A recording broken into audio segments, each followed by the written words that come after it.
Bonjour à toutes et à tous, c'est VinceFF et la team Premier Contact. Donc je suis très heureux de retrouver Julien, Kyle et Tuxfanou. Comment vous allez les gars? Salut, ça va? Salut. Ça va. Salut, la pêche. Trop cool. Du coup on se retrouve pour un test de Fedora 35 qui vient tout juste de sortir dans sa version GNOME. Et contrairement au dernier Premier Contact, on a changé un peu les règles. C'est-à-dire que là, aujourd'hui, l'installation de Fedora est déjà réalisée. Et vous avez chacun une casquette. Donc Tuxfanou a la casquette technique, Kyle a la casquette look, et Julien a la casquette easy to use, facilité d'utilisation. Et en fait, pour ce faire, on va essayer du coup de vous livrer un aperçu de cette Fedora 35, de ce qu'on en pense, ensemble, avec une petite conclusion à la fin et une petite note de ce qu'en pense la communauté GLF. Ça vous va les gars? Eh ben c'est parti. Allons-y. Je propose qu'on entame direct par la catégorie technique avec Tuxfanou. Oui. Alors, donc, la partie technique. Ce qu'on a par rapport à la version, puisque là c'est la version 35, ce qu'on a par rapport à la 34, c'est un passage à GNOME 41 qui permet d'avoir quelques petites améliorations au niveau de, par exemple, l'énergie. Donc là, on a des profils d'énergie qu'on peut définir et sur lesquels on peut basculer assez rapidement. Donc tout ce qui est performance, pour l'économie d'énergie par exemple, si on est sur batterie, si on est sur le secteur, on a un contrôle parental qui a été rajouté. Et voilà, principalement, ce sont les plus grosses modifications. Fedora 35 est livré par défaut avec un kernel 5.14, donc plutôt récent quand même, puisqu'on est en 5.15, c'est la dernière version.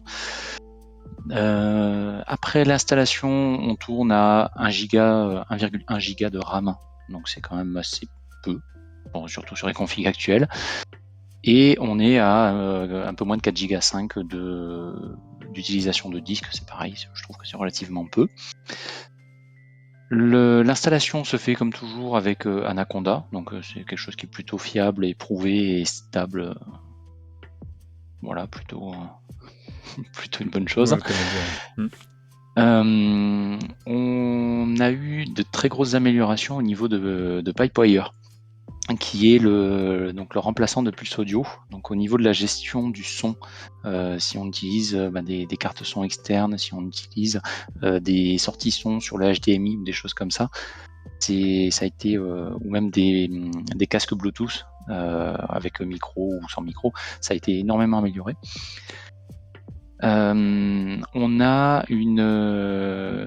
On a une nouvelle option à la fin de l'installation qui demande si on veut activer les dépôts tiers. Donc l'avantage, c'est qu'au moins on n'a pas besoin d'aller bidouiller un petit peu à droite à gauche pour les activer. Il y a juste une case à cocher à la fin de l'installation. On a une autre très grosse nouveauté qui est le support des pilotes NVIDIA sur Wayland. Donc on est capable de pouvoir faire tourner Wayland normalement sans trop de bugs avec les drivers NVIDIA, ce qui n'était pas possible avant puisqu'on était obligé d'être sur X. Voilà, je pense qu'on a fait à peu près le tour des grosses nouveautés. Donc finalement, si j'essaie de résumer ce que tu as dit Tuxfanou, sur l'aspect technique, donc on a un kernel très récent. Tu as jugé que finalement l'apport RAM pour un GNOME 41, on était à 1 Go 1 Go 4. Ça reste cohérent pour du GNOME, mais ça reste sur des machines très récentes convenables. Mais c'est vrai que le système est très véloce, ça fonctionne très rapidement, alors qu'on est sur une VirtualBox. C'est assez rapide. Et du coup, on intègre un GNOME 41 qui est à la pointe. C'est aussi par ça que Fedora se brille, c'est-à-dire qu'ils intègrent les toutes dernières avancées de GNOME. Et d'ailleurs, si je peux juste me permettre, en fait, c'est même le 41.1 depuis tout récemment. Et c'est pareil, cette version-là est sortie vraiment, elle a dû sortir, je crois, il y a 10 jours à peine. Yes, donc on est au top du GNOME avec un kernel récent et du coup une vélocité du système qui fonctionne plutôt bien, quoi. Si je devais résumer en 3-4 mots. Oui, c'est ça, c'est ça. C'est, de toute façon, c'est la marque de fabrique de Fedora au final, hein, c'est d'essayer d'être toujours sur, plus ou moins sur les dernières versions d'un petit peu tout, tout en essayant de garder une certaine stabilité quand même. Tu mettrais quelle note, toi, Tuxfano, sur l'aspect technique de Fedora? Sur 5? Je dirais à peu près, moi je dirais 4 sur 5. 4 sur 5 parce que il y a quand même voilà des petits points qui pêchent un peu à droite à gauche, de par le fait que justement ils veulent utiliser les dernières nouveautés qui sont pas encore complètement, notamment la partie Nvidia Wayland. Yes. Donc c'est quand même une très bonne note. C'est-à-dire que tu es convaincu, mais il reste encore quelques petites choses à fignoler, quoi. Ouais. Ok. On va passer à la partie Julien ou Kyle? La partie easy to use? Ouais, c'est parti. Yes. Si tu veux que je fasse des choses avec la Fedora, t'hésites pas, hein. Ok. Bah moi, ce que j'ai apprécié sur la partie easy to use, c'est que il y a déjà le français de base, quoi, complet. Par rapport à une Ubuntu, une fois qu'on a installé le français, enfin la distro en français, il faut aller dans les paramètres pour installer le supplément. Là, c'est déjà de base. Qu'est-ce qu'il y a d'autre? OBS Studio fonctionne sous Wayland. Après, il y a un petit. Quand on lance OBS, il y a une petite fenêtre supplémentaire qui dit tiens, OBS voudrait partager cet écran, est-ce qu'on partage ou pas? Donc, ça, c'est aussi un bon point, parce que c'était aussi le point négatif auparavant, quoi. Ensuite, qu'est-ce qu'on a d'autre? On peut installer des dépôts tiers de base, donc ça, c'est pas mal, mais par contre, on n'a pas l'entièreté. C'est-à-dire que là, par exemple, j'ai coché ajouter les dépôts tiers. Et du coup, il met le RPM Fusion, mais uniquement pour installer Steam ou les drivers Nvidia. Donc il n'y a pas tout le reste de la palette d'RPM Fusion. Donc si je vais voir là, dans dépôt de logiciel, je viens tout juste d'installer une Fedora, moi. Ouais. Et du coup, j'ai cliqué sur ce fameux ajouter les dépôts tiers. Donc on retrouve bien le FlatHub, Google Chrome, RPM Fusion, avec les pilotes Nvidia et Steam. Et tu me dis que finalement, il n'y a pas toutes les applications, par exemple du FlatHub ou d'RPM Fusion? C'est ça. Donc là, par exemple, Discord. Ah oui, en effet, je le retrouve pas. Et du coup, on fait comment pour l'ajouter? Bah, en fait, il faut. Enfin, moi, ce que j'avais fait, c'est que j'ai rajouté le dépôt FlatHub pour avoir l'entièreté du FlatHub. Et pour ce faire, du coup, si je tape FlatHub, je le retrouve ou pas? Moi, je l'avais fait en ligne de commande. Après, je sais pas s'il y a une manière graphique de le faire. Non, sur le site de Flatpak, c'est la procédure officielle même pour Fedora 35 en fait. Ils donnent la commande pour Fedora 35. Ils disent que c'est comme ça qu'il faut faire. Donc si je tape Fedora Flatpak, histoire de pouvoir installer mes applications, parce que je peux pas juger de quelque chose de très facile d'utilisation si finalement pour installer Discord, déjà il faut que je sache que ça marche en. Ah bah voilà, tu l'as Flatpak. déjà. Non, bah en fait je clique sur le lien là. Ok.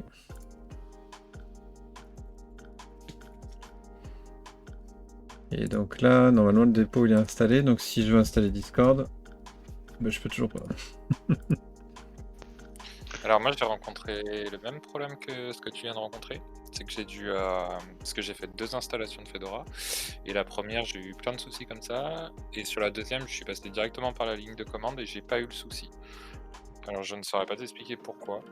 Mais en gros, si j'ai bien compris, il faut qu'il supprime le dépôt qui est existant pour avoir le nouveau, sinon ça fait une incompatibilité peut-être, je sais pas. Ouais, bah Mais ça envoie avec pas. la ligne de commande, ça a fonctionné pour ma part. Du coup, on va faire avec la ligne de commande. Ça, c'est quand même un point un point assez lourd, ça. Là, c'est le carton jaune, là. Donc là, j'ai toujours pas. Alors il a peut-être pas rafraîchi le dépôt, c'est possible. On va redémarrer la VirtualBox. Ou se déconnecter, reconnecter peut-être. Ou peut-être dans le... Peut-être qu'il y a tout simplement dans application un bouton pour rafraîchir Les dépôts. Ouais, pour rafraîchir les dépôts. Parce que c'est peut-être juste ça en fait. Il a un cache avec la liste des applications et Ah, Ah bah voilà. voilà. Ok. Donc là, c'est Et bon. là Donc, maintenant par tu exemple, vois que ça vient de PlatHub. donc là, si je veux Discord, Audacity, je retrouve tout. Ok.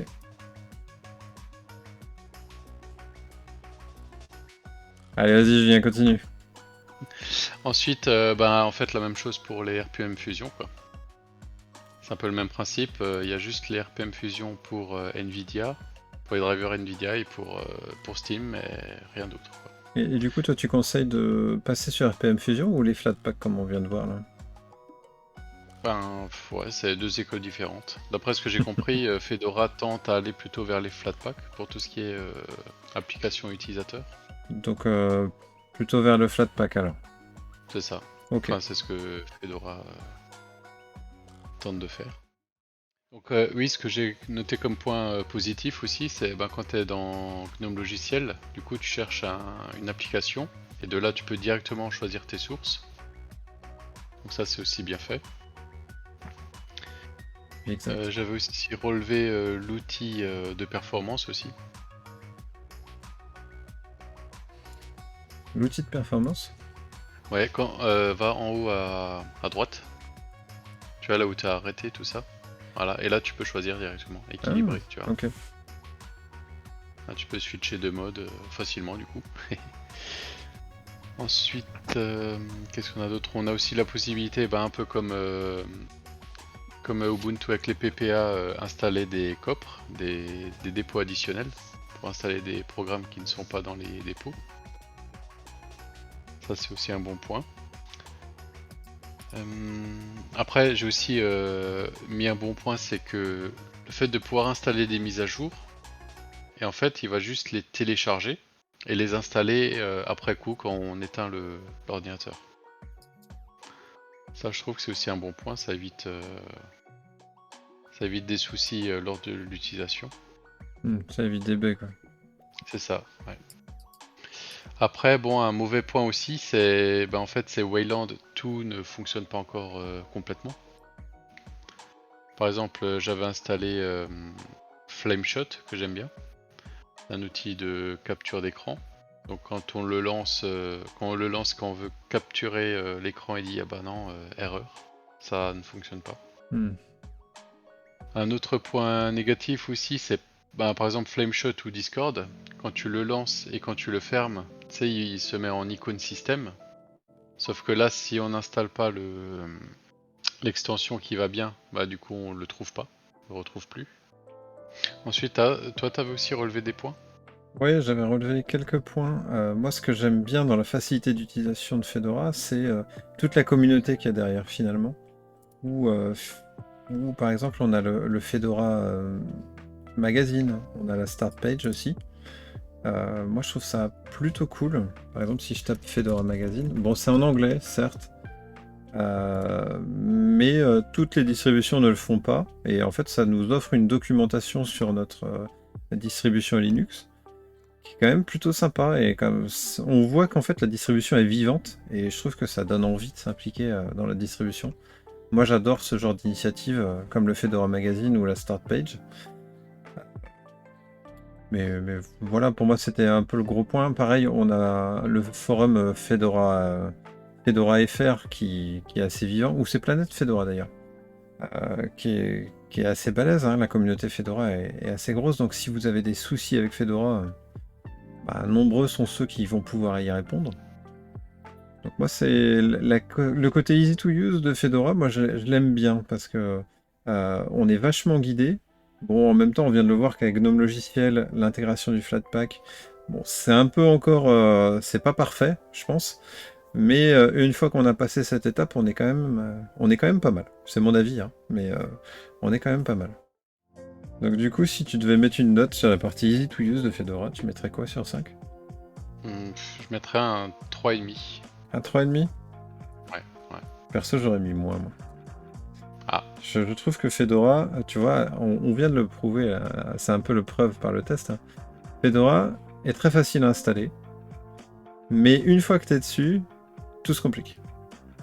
Même si c'est bien foutu, on a un GNOME qui est vachement aguicheur, bon, Kyle il va bien nous en parler, Mais tu vois, le petit bug dans le logiciel, le fait que finalement, tu aies choisi de rajouter des dépôts RPM Fusion et le FlatHub, et finalement, tu te rends compte qu'il n'y a pas tout dedans, quoi, et qu'il faut encore Oui, c'est aller un vrai. peu plus loin.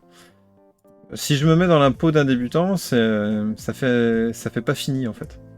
Et moi, j'aime pas trop. J'aurais peut-être mis un 2, un 2,5. 2, 2,5. Ouais, un 2, en fait. mais en fait, une fois paramétré, tout est parfait, hein. Mais, Ah oui, tout à fait, oui, c'est ça. mais c'est vrai que cette partie-là, moi, m'a refroidi quand même un peu. Bon, en tout cas, c'est un 3,5. Mon Kyle. Donc je suis vraiment allé sur l'esprit vraiment esthétique. Moi déjà dans un premier temps, je voulais parler du thème Vanilla, que je trouvais franchement sympa.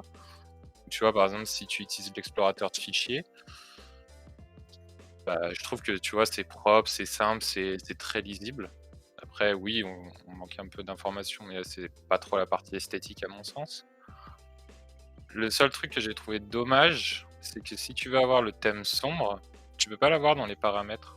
Si tu vas dans le menu de paramètres, où tu as tous les outils en fait génériques, tu as l'arrière-plan, etc.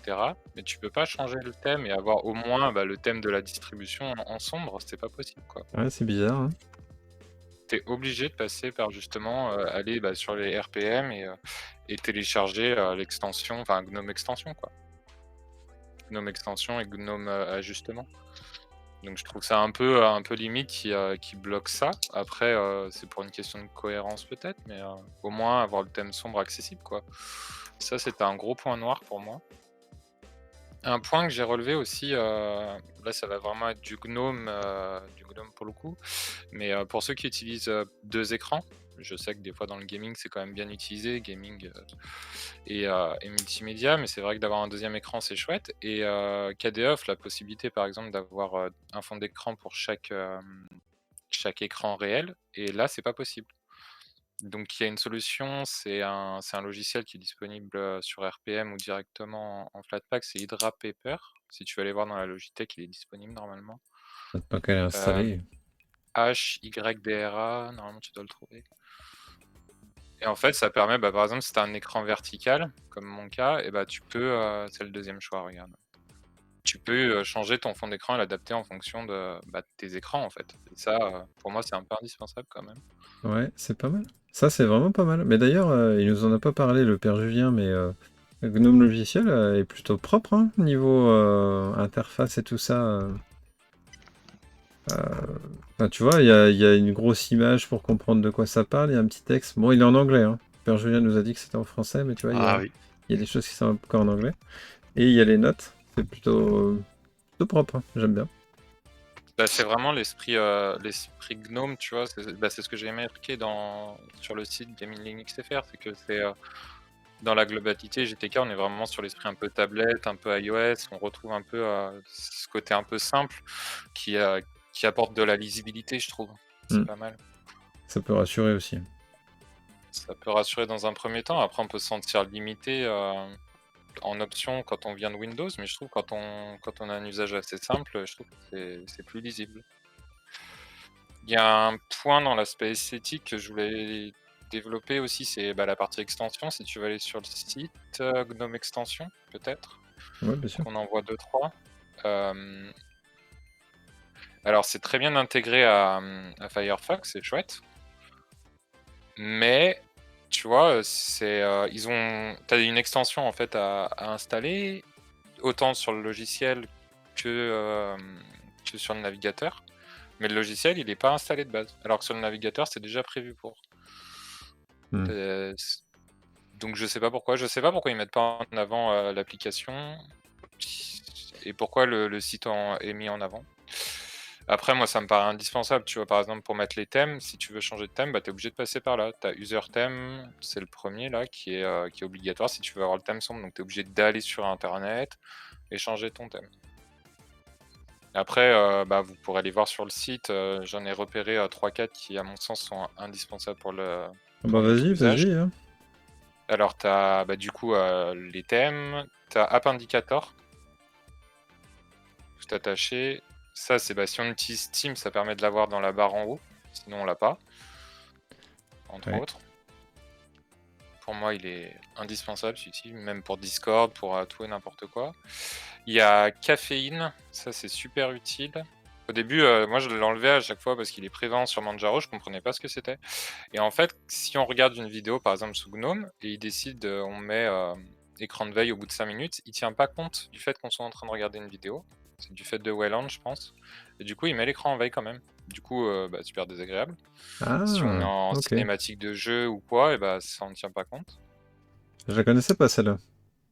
T'as l'extension, celle-là on va en parler, Game Mode, et tu vas avoir. Ah, ça Elle est s'écrit. pas disponible. Si, ça s'écrit comme ça. Ah, En fait, merde. regarde à droite.